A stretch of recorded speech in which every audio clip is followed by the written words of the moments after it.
Hey everybody, it is 3 o'clock on Sunday, June 14th. It is a cool 71 degrees outside. I'm at the Mac Wildlife Center in Brooklyn Center. Brooklyn Center, yo! Anyways, I thought instead of walking around the post apocalyptic movie set, I'd walk around this nature preserve because this is a really cool area. So it's time for the update. If you're not a Patreon subscriber, please go to patreon.com/Rockula Productions, and you get all the stuff that I'm talking about now, but in much greater detail. First of all, let's talk about my own personal situation. Got all of my health problems out of the way, and when I say health problems, I got all my teeth fixed, and I tore my rotator cuff the other day. I mean, in second month of the year. Hello. Second month of the year is February. So yeah, I tore my rotator cuff in February, and thanks to all of the health care that the socialist state of Minnesota has poured on me by the bucketful, I now have a fully fixed mouth, and they helped me get over a torn rotator cuff in 4 months.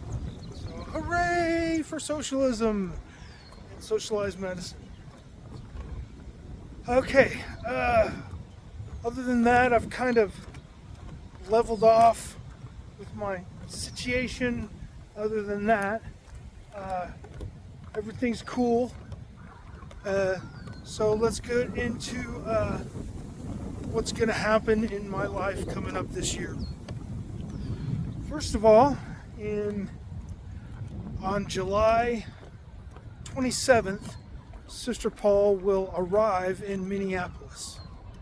We are going to go on a 1-month-long tour, and that will start in Minneapolis hopefully on Thursday. We're still up in the air with a venue, but for sure August 1st in Des Moines, and then we're going to go down to Texas and around the Midwest. Not Midwest, I don't know what the hell all that Midwest, Southwest, all that crap. Anyways, oh, by the way, trying a new thing with a sun hat. If I can find a black one, I might. Anyways, so yeah, we're gonna go down to the Texas, and then we're gonna go up from New Orleans and go over to Memphis. Then we're gonna go over to the East Coast. Then we're gonna try to. We don't have anything firm in New York City, and whoever does. But so we're gonna go up through New York City at least to have a tourist day. Go back through Wisconsin with the Nasty Boys, and the very last day of August, which I think is the 30th or whatever, is going to be the day that they leave. It's going to be on a Monday. They're going to play a Sunday show in Minneapolis, and then they're going to go back to Japan. So the next phase of my year is going to be I'm going to Japan to tour with Sister Paul. So they set me up a Sister Paul Japan tour. So I'm going to be there from the 16th of September to, I think, it's like October 3rd or 4th. It's like a couple of days after my last gig, which is like the Saturday. I don't have the exact days, but I'll put it up soon once I start, If you are a Patreon supporter, you'd have that information right now. Patreon.com/Rockula Productions. Anyways, so yeah, gonna go do 3 weeks in Japan, And then I have been invited to go back to Japan in December. I was disappointed that I couldn't get a gig with the Ramones fan club in September, but they wanted to kind of give a rest because the holiday season coming up, they've got a big line of events, and they said, well, it's too bad you're coming in September because, we got this big thing going in December. And I'm like, hell, I'll go in December too. So I'm going back to Japan twice this year if everything works out properly. And so that's the update for what I'm doing now. And again, for all the scoop, it's patreon.com/Rockula Productions. So the next thing that I'm going to talk about is I'm going to do a bit of a dissertation on DIY touring. Now, I'm not going to be able to tell you about how to be successful at booking DIY, and when I mean successful, I mean making money and making a profit. I'm not good at that. And I'm also not very good, apparently, at networking and so forth, because I try, but what I'm really good at is the nuts and bolts of DIY touring. A little background, I've been touring DIY since the late, like 88, 89, when I was in a band called Scum of the Earth in Texas. And ever since then, I've been sweating and starving and, living the DIY life. I'm almost 58 now. I'm 58 in September. And, man, DIY till you die. I love it, and I'll do it as long as I can. In fact, I'm trying to cram all of this DIY in at the end, going into a wooded area here, so, and there's also people here. Anyways, so I'm going to, what the fuck was I talking about? DIY till you die. I'm cramming it all in while I can. And so here's some tips from me to you about the actual nuts and bolts of DIY touring. And the first thing that you always have to think about with DIY touring is your vehicle. Now, first of all, my biggest advice is, basic shit like make sure your car is in the most mechanically fit way possible. Most mechanically fit way possible. I don't know if that means what it means. But try to keep the oil changed. If you got bad tires, just go buy some used tires before you go on the road. I mean, you don't have to buy brand new tires, but just buy some used tires. If you can, change your thermostat. I can't tell you how many times I've had a car die on me in the middle of the freeway because the heat started to spike, and then all of a sudden I couldn't get off the road to turn the engine off, and then I just threw my car away. Tons of times. Don't even get me started on how many times I've lost cars to overheating because of thermostats. Speaking of tires, get yourself a full-size spare. I know you're saying to yourself, but we have AAA, we have roadside assistance. No. Basically, here's what happens with roadside assistance, because I've done it, and the AAA too. Let's just paint a picture here. You are in between cities. It is the middle of the night. You get a flat tire. Let's just say it's the middle of the night when people are, maybe it's a weekend night, maybe it's a, extremely rainy night and there's a lot of accidents. The amount of time you have to wait for somebody to come assist you is going to be, lots of time. And, you know, sometimes it's going to be 3-4 hours. Then you got to get your new tire, because you can't go 300 more miles on a donut. Sorry. So the gig that you thought you were going to make, maybe you'll make it, because now you've got to find a tire store when it opens. So you've wasted all that time and potential extra money buying a new tire on the road. And or you could go buy a full-size spare with a decent tire on it, a jack that you know works for your car, maybe a jack stand, who knows, and a really good, reliable tire tool that actually fits all of the lug nuts on your car. If you've got a used car, you don't know what person put lug nuts, what size lug nuts on that car. So best thing to do is get one of those 4-way lug nut things, tools, wrenches, whatever, because I can't tell you how many times I've had a used car and somebody put another lug nut on there because it just happened to work. Also make sure your lug nuts come off. None of that's going to help you at all if your lug nuts won't come off. So I know it's small shit, but that small shit turns into big shit when you're stranded on the side of the highway. Full-size spare, good jack, you know. The other thing is, make sure everything is legally up to date. Do not ever give anybody a chance from law enforcement. Do not give them a chance to pull you over. There's don't give anybody a chance to recognize you at all.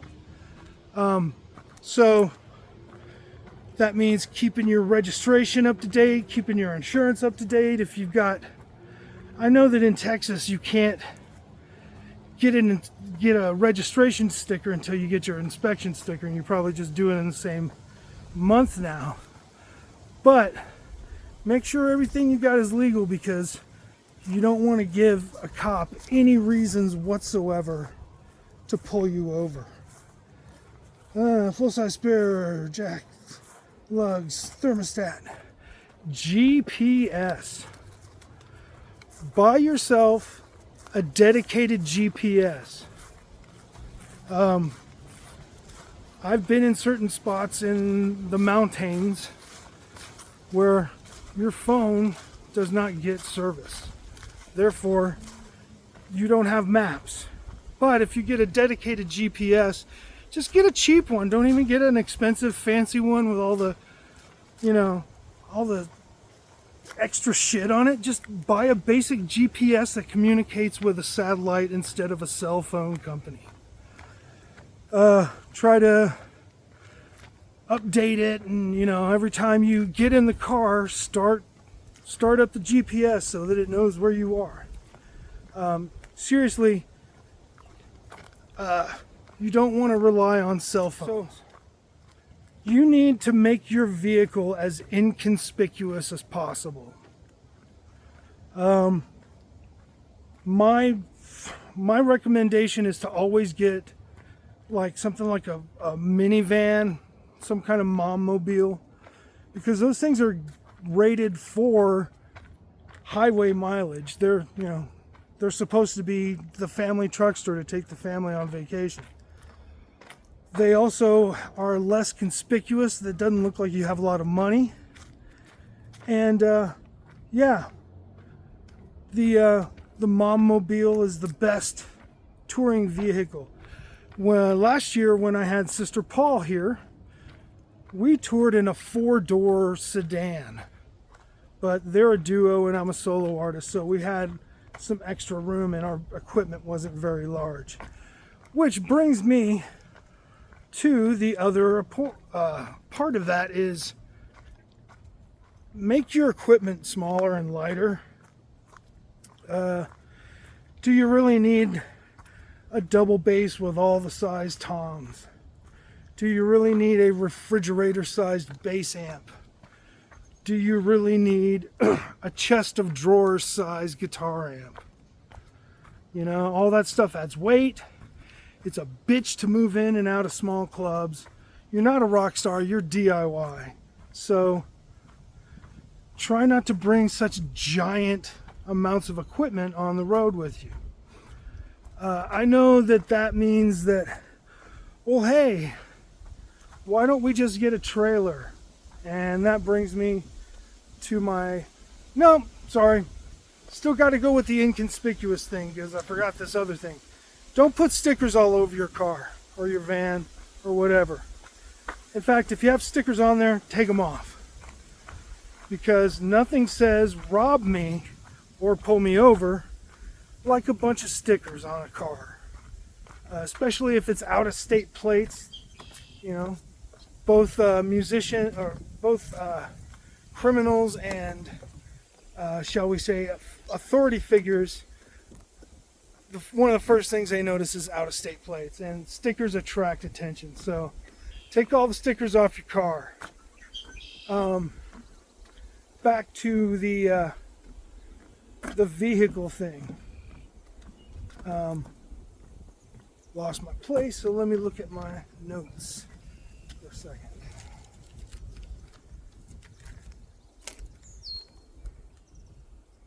Aha!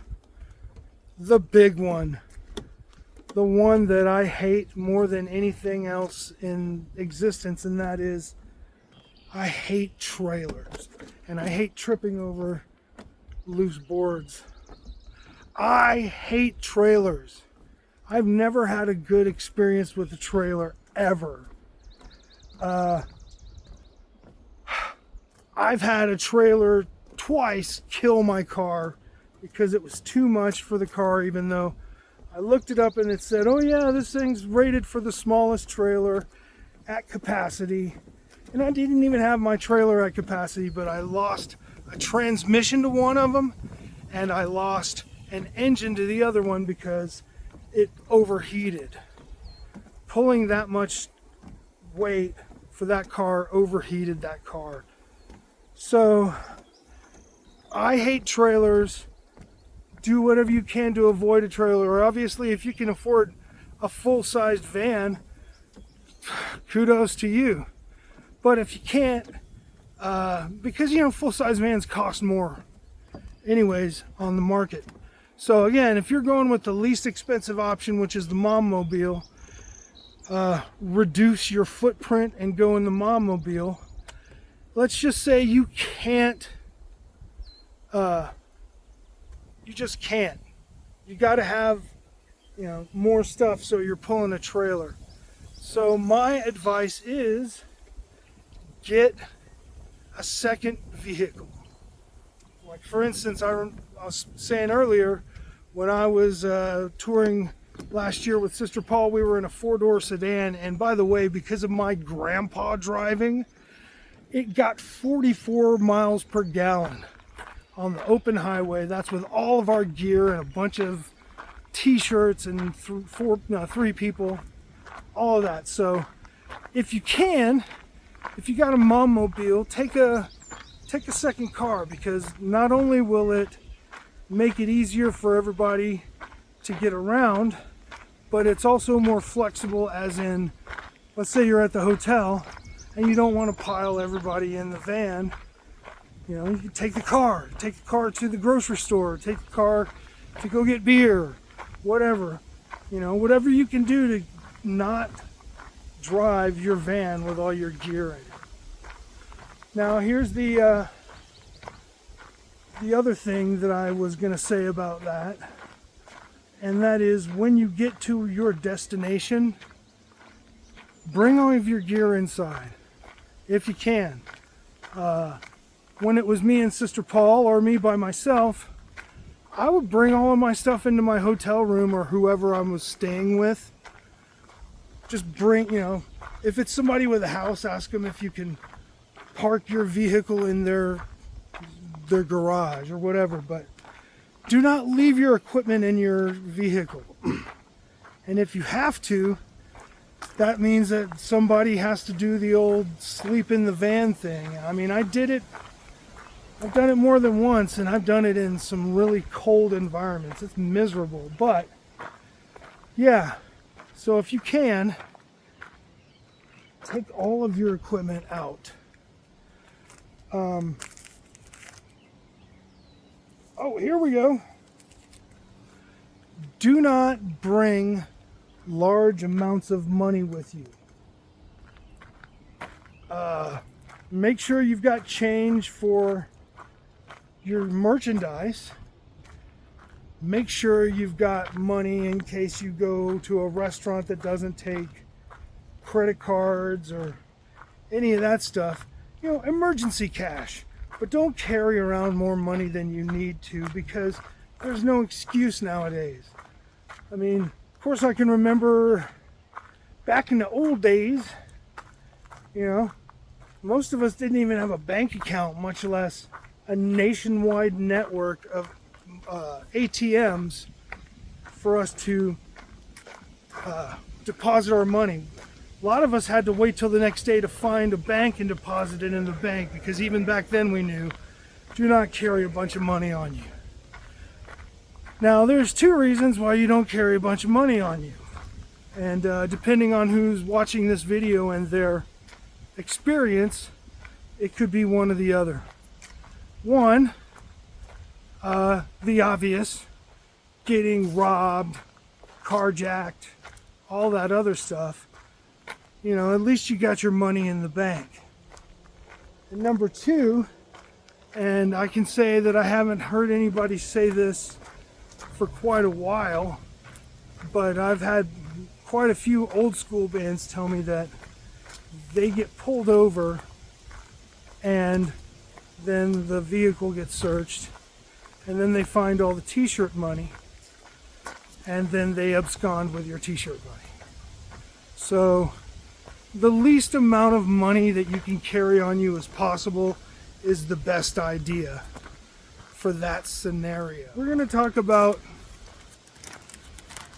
first, just to get this out of the way and to get that person out of the shot. So here's just some light stuff before I get back into the heavy stuff again. Get yourself a cooler. Go to the grocery store, buy food on the road. Every time you go to a fast food place, that's like 15 to 20 bucks, you know, and that's outrageous. And the food is terrible, and it's horrible for your health. So just think about this. If you got 4 people and you go into a grocery store, you buy a whole loaf of bread and you buy like a large size of, lunch meat or something, there you go. You didn't have to go to Subway, and you can, 4 people is going to devour a loaf of bread and lunch meat in a day. So it's not like you're going to be wasting food. And you're going to be eating better food, you know, get yourself some fruit, shit like that, instead of eating crap. And then the second one that really bugs me, and I guess it's just because I'm a cheap ass, but even at the gas station or the convenience store or something, it burns my ass to pay $1.50 to $2 for a cup of coffee, and if it's a large, it's like $2.50. Screw that. In my recent quest to divorce myself from the ramifications of drinking too much coffee, I've been having a lot of acid reflux because of that. By the way, kampai coffee. So I learned about cold brew, or not iced coffee, but basically I found out that coffee doesn't go bad. I mean, when I mean bad, your opinion of the taste is one thing, but bad as in bad for you and spoil? No. Especially if you got, like, again, a whole loaf of bread ain't gonna last too long with 4 people, and a gallon worth of coffee ain't gonna last very long either. So get yourself some coffee, get yourself a gallon jug of water. Put about 6 tablespoons of coffee or more if you prefer, or less if you're kind of a wuss. I like Cafe Bustelo, but put that stuff in a gallon jug and leave it for a day. And by the time you get to it the next day, gosh darn it, does it taste good. And you can reheat it. It doesn't taste bad reheated. I actually like either hot or cold coffee. Since you're at the grocery store, get yourself some half and half or some cream. Really, it's better than spending $8, $10 on a milkshake that's supposed to be a coffee from Starbucks. If you really got to drink your coffee milkshake, go make your own. Like I said, a pint of half and half is less expensive than a whole Starbucks. So, get yourself your own source of coffee, and you'll save a ton of money with getting your food and your coffee at the store. Let's go back to some of the other dangers that I have not. See, this is totally out of sequence, but who cares? Oh yeah, don't take drugs with you on the road, and try to limit the amount of alcohol you have on you. There's a difference between grabbing a 12-pack after the show and heading towards the hotel, but it's really not a good idea to bring alcohol with you on the road on long hauls. If you got a drink, hell, go get drunk. Who cares as long as you're not driving, right? Of course, you need to know the laws in your area about intoxication, but if you got a drink, man, just stop, take a 15-minute break. Whoever's drinking, split up the amount of drinks, throw all your bottles away and go. Don't have empty bottles in your van. Don't give anybody any reason to suspect that you're breaking any kind of laws.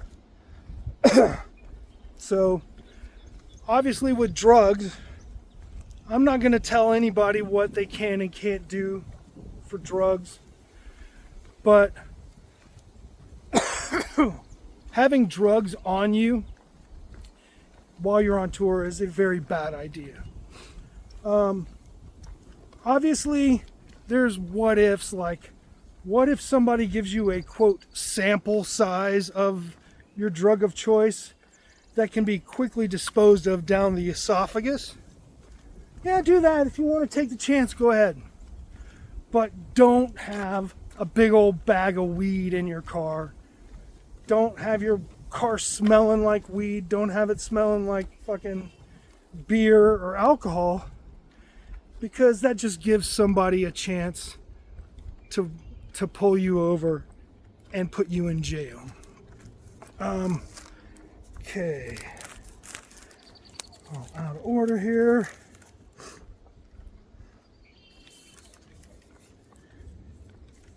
Okay, last stuff. And this is probably one of the more important things. I mean, everything else is kind of obvious, but plan ahead. And just like with back in the day versus now, people don't have an excuse for not getting rid of their excess cash.